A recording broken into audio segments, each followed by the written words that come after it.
Howdy, my name is Brett. I am a compulsive overeater.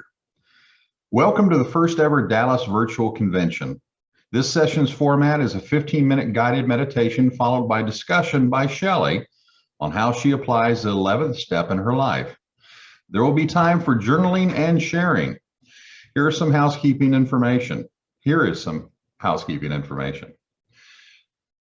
are set to mute. We ask you to rename yourself to your first name and last initial. If you wish, you can add your phone number or email. The session is being recorded. Understand that only the audio portion will be made available. No video, only audio. Please stop your video if you're walking around, driving, or eating. You will still be able to hear the session. We may turn off your video for you. Please send a chat message when you're ready to have your video turned back on. If you want to change your view settings, click on the view button on the top right of your screen. You may choose either gallery or speaker view. Also, please note the chat is set to host only. Questions and comments will only be seen by the host. Our guide for meditation today is Shelly.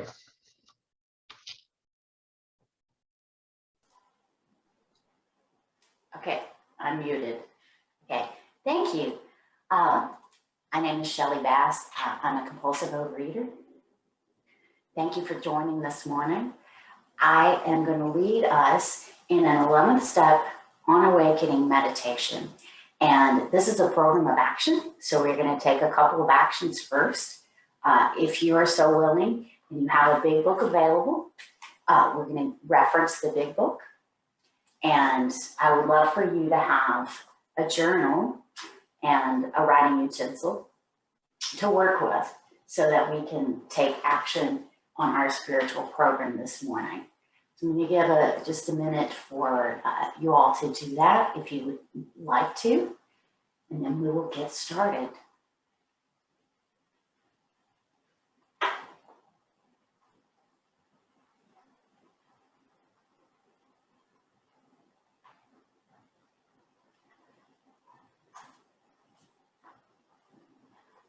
Okay, if you have a big book and would like to follow along, I'm going to start on page 63 and open this meditation with the third step prayer.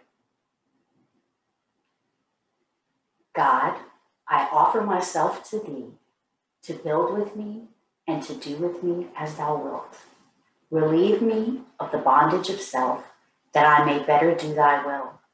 Take away my difficulties, that victory over them may bear witness to those I would help of thy power, thy love, and thy way of life.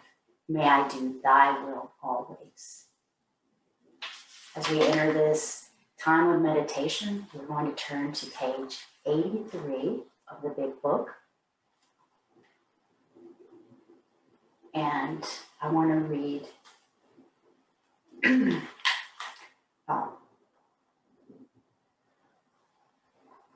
we're going to move on over to 85, and I'll read starting with, it is easy. It is easy to let up on the spiritual program of action and rest on our laurels. We are headed for trouble if we do, for alcohol is a subtle foe. We are not cured of alcoholism. What we really have is a daily reprieve contingent on the maintenance of our spiritual condition. Every day is a day when we must carry the vision of God's will into all of our activities. How can I best serve thee? Thy will, not mine, be done. These are thoughts which must go with us constantly. We can exercise our willpower along this line all we wish. It is the proper use of the will. Much has already been said about receiving strength, inspiration, and direction from Him who has all knowledge and power. If we have carefully followed directions, we have begun to sense the flow of His Spirit into us. To some extent, we have become God conscious. We have begun to develop this vital sixth sense, but we must go further, and that means more action. All right, we're going to begin our morning meditation as instructed by the big book. Beginning on page 86, you will see the famous paragraph that begins on awakening. On awakening, let us think about the 24 hours ahead. We consider our plans for the day. Before we begin, we ask God to direct our thinking, especially asking that it be divorced from self-pity, dishonest, or self-seeking motives. Under these conditions, we can employ our mental faculties with assurance, for after all, God gave us brains to use. Our thought life will be placed on a much higher plane when our thinking is cleared of wrong motives. So I'll stop there and pray for this group. God, we ask you to direct our thinking. We especially ask you that you divorce that thinking from self-pity, from dishonest motives, and from self-seeking motives, so that we can employ the brains that you gave us to the best of our ability. Now, if you would take out your pencil and writing utensil and piece of paper and think through the 24 hours ahead. It's 7:06 a.m. on a Saturday morning, and we have a full day ahead of us. Think through what's going to happen. Jot that down. What are your goals for the day? What are your hopes? What are your action plans for keeping your program at the center of your life? I'm going to give you 2 minutes to make those notes.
Okay.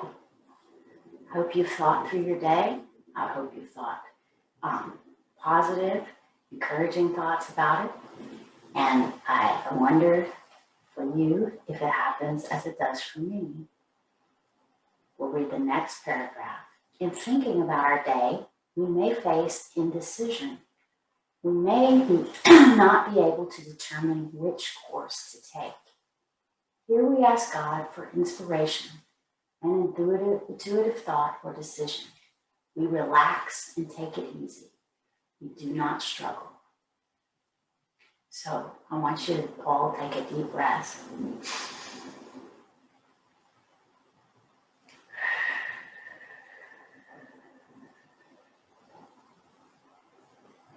Think about relaxing your mind.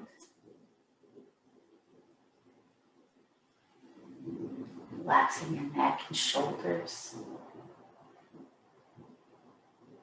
Settling into your position. Feeling yourself present where you are. Surrounded by God. Connected to all the people in this meditation, to all the people in this program, and to all the people around the world right now. Now that we're relaxed, think about the list that you made. Think about your day. You can't see into the future, but there may be certain things that are worrying you, certain things that you don't know how to handle that you may face today. Perhaps temptation to succumb to the disease, perhaps nervousness over a role you may be playing today, perhaps a resentment that is still on your mind. Take a couple minutes and write down anything that may be heavy on your heart, heavy on your mind, or causing you any anxiety that you may need to turn over to God right now.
Okay.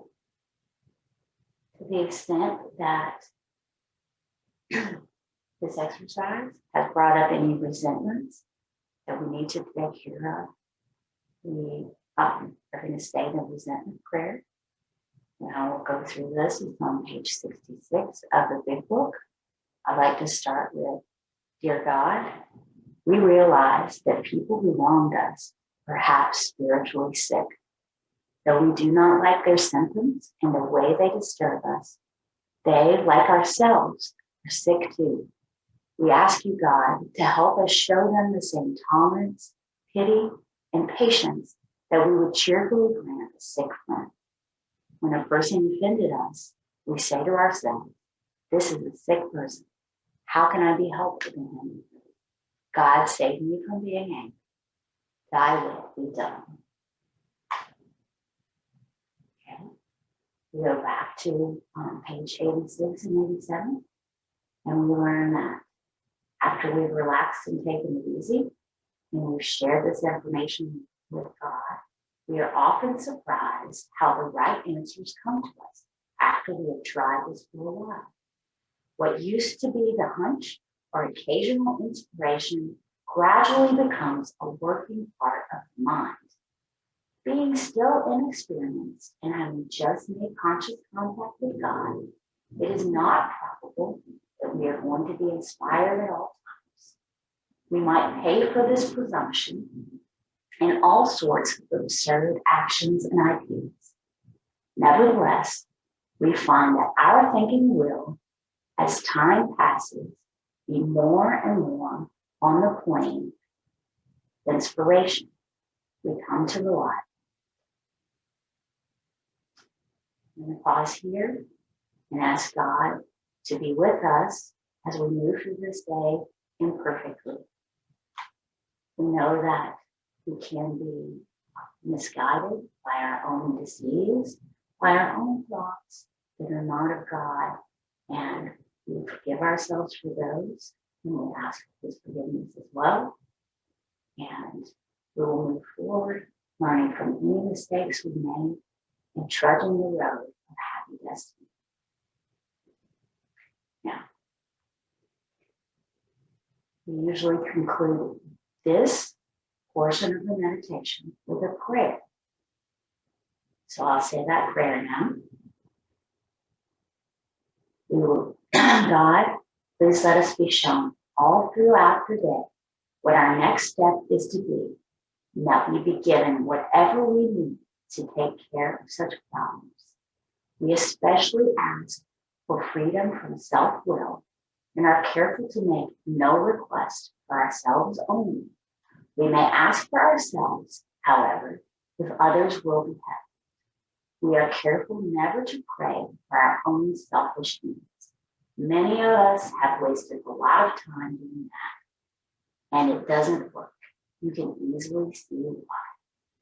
I'm going to pause there.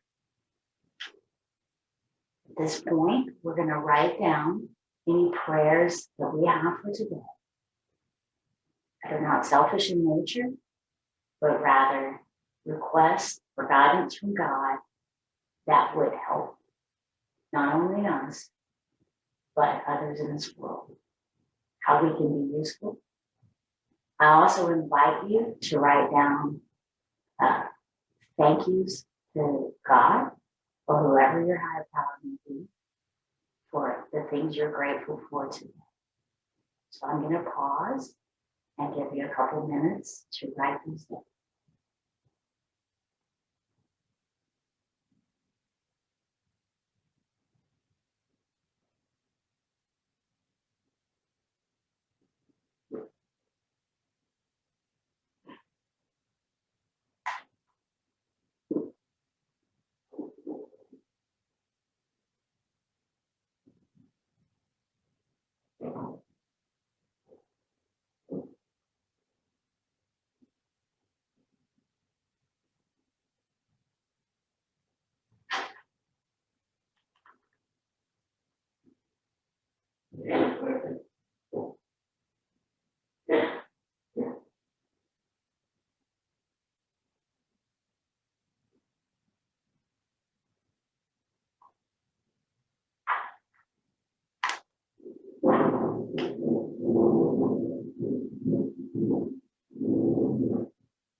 Okay, as we turn these prayers and gratitudes over to God, we're going to keep following the directions in the big book.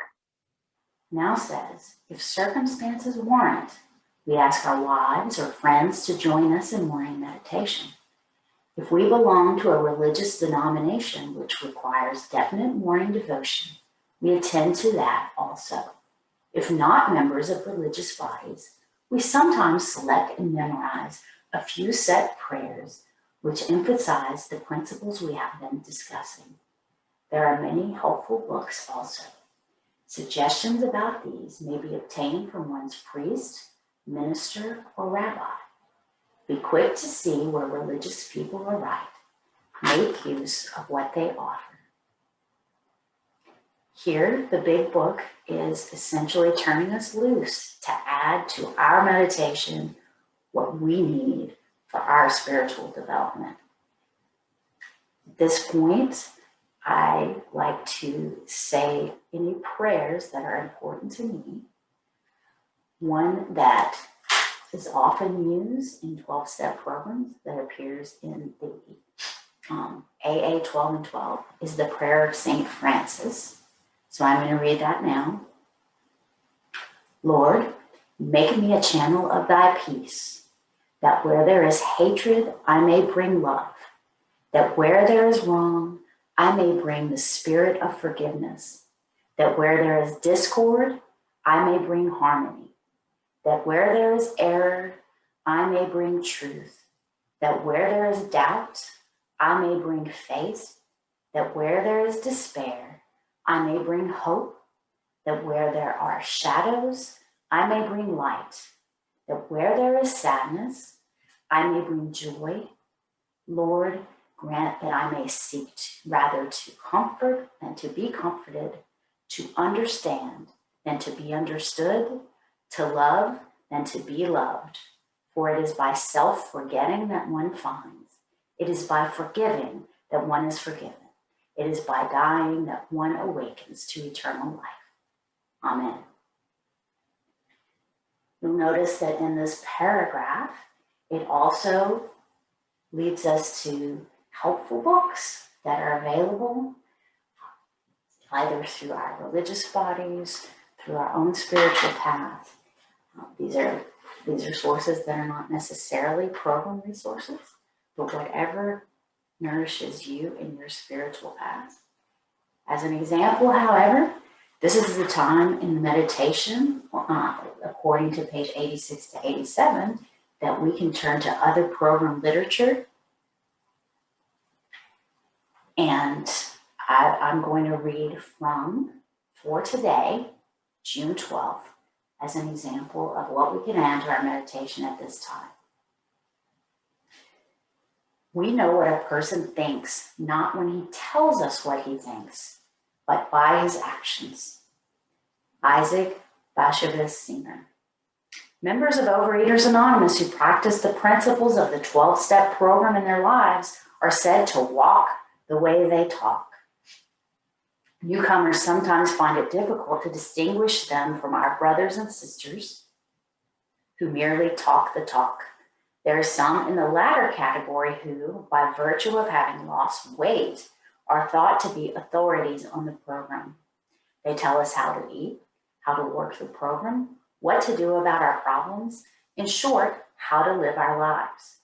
To know what people really believe, we must look not at what they tell us, but at what they do. What is the state of their personal relationships? Is there some stability there as a result of practicing the program of recovery, or are they leaving a trail of wrecked lives as they go? These individuals are still sick, though they may be abstinent and maintaining normal weight. For today, I may fool myself and others by my talk, but my illness cannot be fooled. After engaging in this reading and whatever other readings that are important to you, I conclude this meditation with the 7th step prayer, which is on page 76 of our big books. If you'd like to follow along, it's the second full paragraph. My Creator, I am now willing that you should have all of me, good and bad.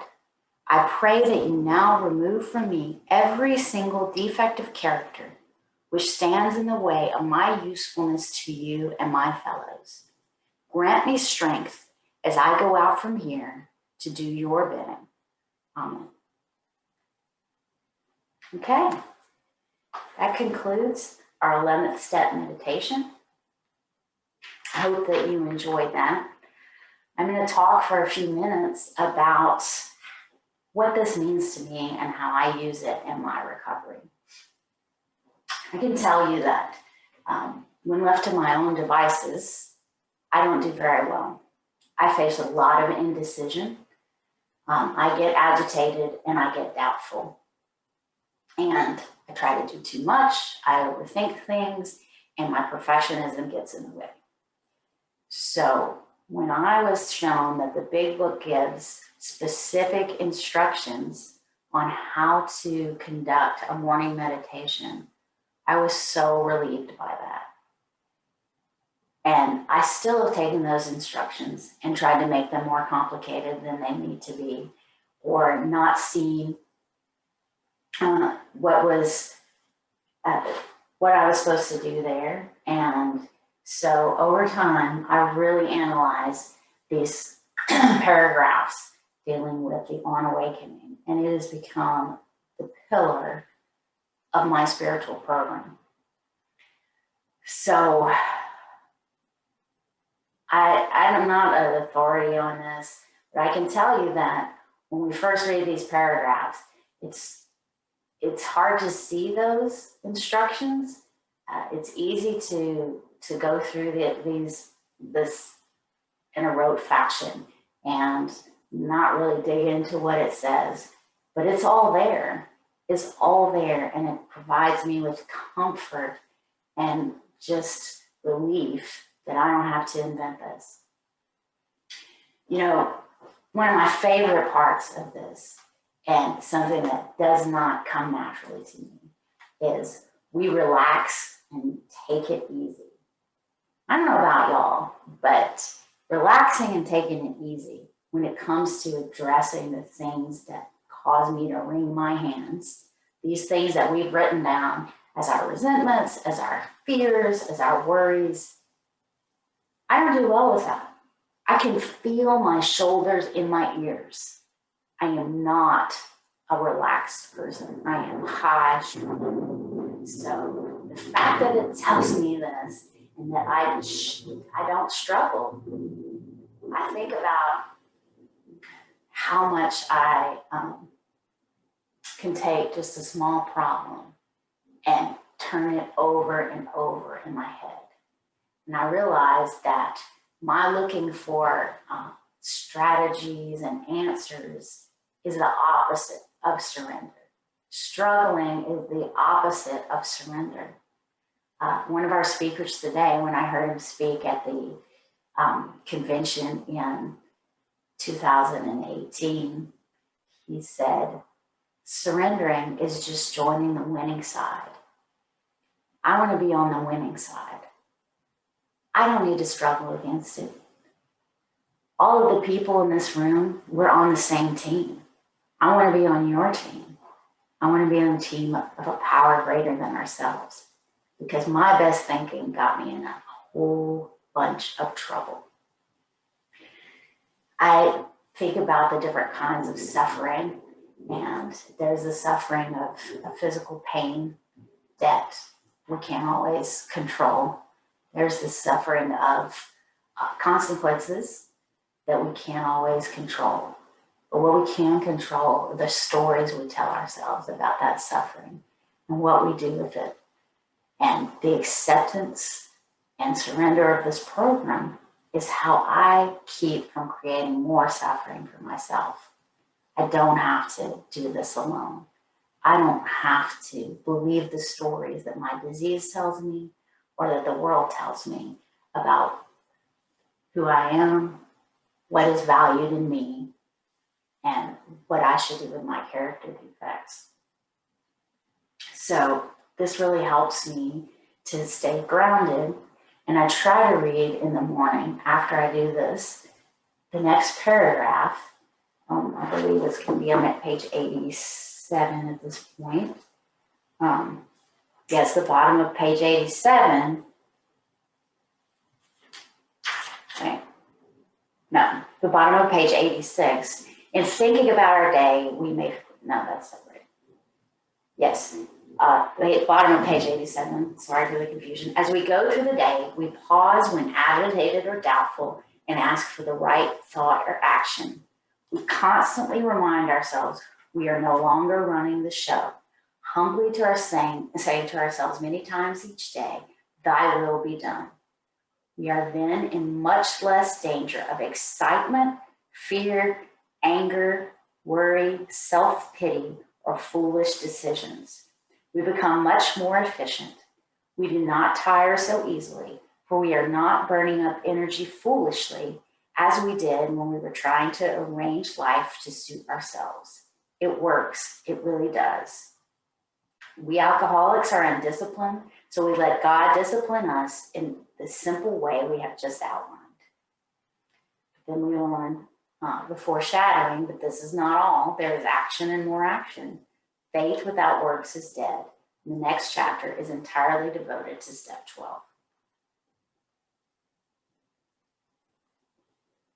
I believe that I'm going to continue speaking for a few more minutes, and then we're going to open this up to questions or sharing. So I'd just like to talk about that paragraph and what it means to me for a few minutes. I don't know about you, but that sentence where it says we are then in much less danger of excitement, fear, anger, worry, self-pity, or foolish decisions, those words describe how I live when I'm in my disease. I am overly excited. Anyone who knows me can tell you that when I am not in fit spiritual condition, I am a basket case, just bouncing off the walls with excitement in a negative way. Fear runs my mind, my actions, my heart. I like to say that I used to say that I don't get angry, I don't get mad at people. But of course I do. That comes out as anxiety, fear. I turn it around inward on myself, blame myself, create more self-hatred that just fuels my worry, my self-pity, and my foolish decisions. So I am so relieved when I read this sentence that I'm going to be in much less danger of that. I'm not completely out of danger, but I'm in much less danger. And to the extent that I can keep working this program, I get rid of all of that dirty water in my cup and fill it with the clean water of my higher power. And it gets less and less cloudy until over time, hopefully, it's completely clear. So I'm going to stop with that and go ahead and open this up. I would love to hear how you use these pages in the big book, the 11th step to act in your spiritual program, how it enriches you. And obviously also, if you have any questions for me, I'm going to turn it over to the leader who will read to you the instructions on sharing and asking questions. Thank you, Shelly. We'll now open the floor for 2-minute shares. Please focus your shares on answering the question, what is your main takeaway? How will you apply this to your program? To share, please raise your virtual hand by selecting raise hand at the bottom of the reaction menu at the bottom of your screen or at the bottom of the participant list. If you're joining by phone, please use *9 to raise and lower your hand. The leader will call on you to share. Please select unmute to speak.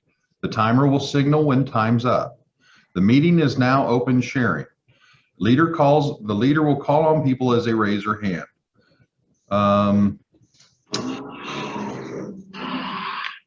And we'll get started with whoever raises their hand first.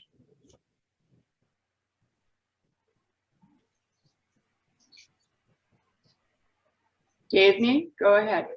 Thank you, Lori. Thank you, Brett. Thank you so much, Shelly. I'm Davney, recovering compulsive overeater from Milwaukee, Wisconsin.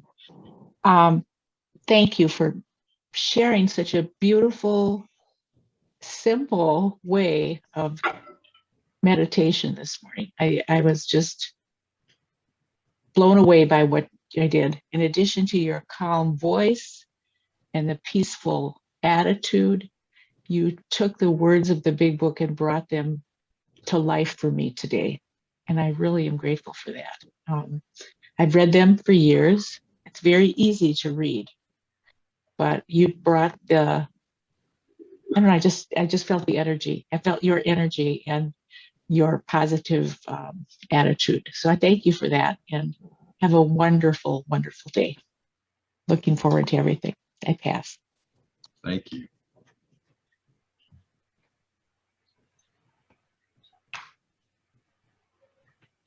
Danielle, go ahead. Hi, my name is Danielle. I took myself off video because it helps with the internet connection. My name is Danielle. I'm a compulsive overeater in Oklahoma. Thank you so much for sharing this morning meditation, 11-step meditation. In my big book, I have notes in the margins of other people and workshops and times that I've been in OA for the last 13 years of who has shared the same instructions. And in the big book, and every time everyone has something new to say, new to bring to it. And I thoroughly enjoyed this morning's presentation. When I get up in the morning, I have my OA materials close by in a big bag. I have a folder that I keep prayers in. So I open up the folder and grab prayers and read those. Then I will take the OA book that I'm currently studying, be it Steps, Traditions for Today, Voices of Recovery, or another book, and I will read the passage and then work on that. Some of the books have workbooks that have a question, or for example, right now I'm working through the traditions, and the traditions have questions at the back. And then I write on that, and then later I share that with my sponsor. By doing this, the recovery that I've received and the connection to my higher power and loss of anxiety and depression, receiving mental, physical, and spiritual recovery over the last 13 years has been such a joy and a miracle in my life. And with that, I'll pass.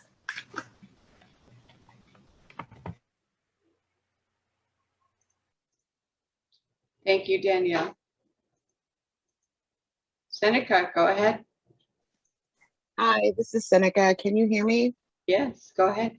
Hey, good morning, everybody. I'm so happy to be in meditation with you.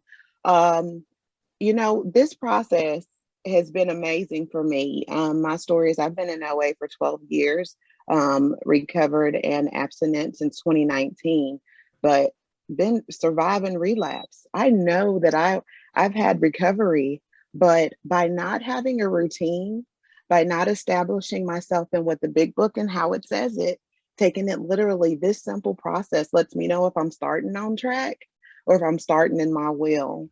My self-will run riot. I literally do these things, and it's been amazing. And because of that, I feel like I have something to share. I have something to lay a foundation for me, and it's by putting my own this just one step at a time, and it's one day at a time. And I'm so grateful to hear that shared today. So I'll pass. Thank you.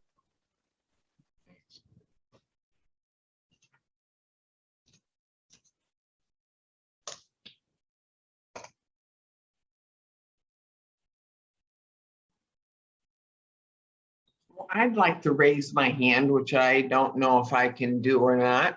I'm Adrian. I'm a recovering compulsive overeater. Good morning, everyone. Thank you, Shelly. I've gotten so much out of this, some peace and some focus. And when I'm doing my step 11, and I ask God and go over my day with God, what it looks like, I go within with God and ask God, how am I to show up? I ask God what my intentions are for the day. I look within, and like today, I looked within, and I'm to show up with love and confidence and knowing that convention is going to unfold in divine order. perfectly. Everybody's going to show up on their A game. I have that faith in knowing that I'm supposed to show up with trust and belief. And I have that knowing. So I'm going to act as if. That is my step 3. I've got a bigger God in step 2. So that's how I apply my step 11. I have to include going within and asking God what he wants me to be today, and listen and go hand in hand with God and just do as I'm directed. Thanks. Thank you, Adrian. Thank you, Adrian. We've got time for one more share. Or Sunny? No, you don't. Thank you for the laugh.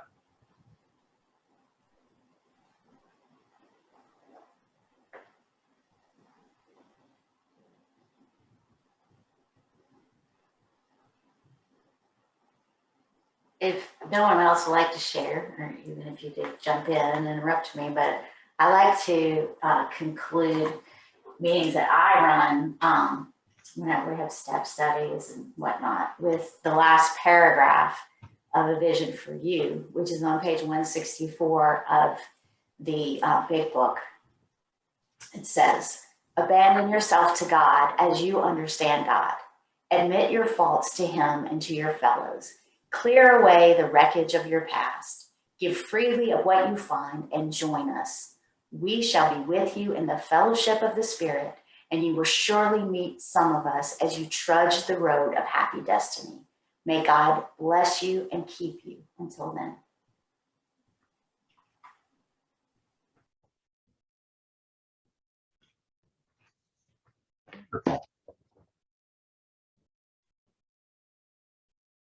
Anyone else? Last chance.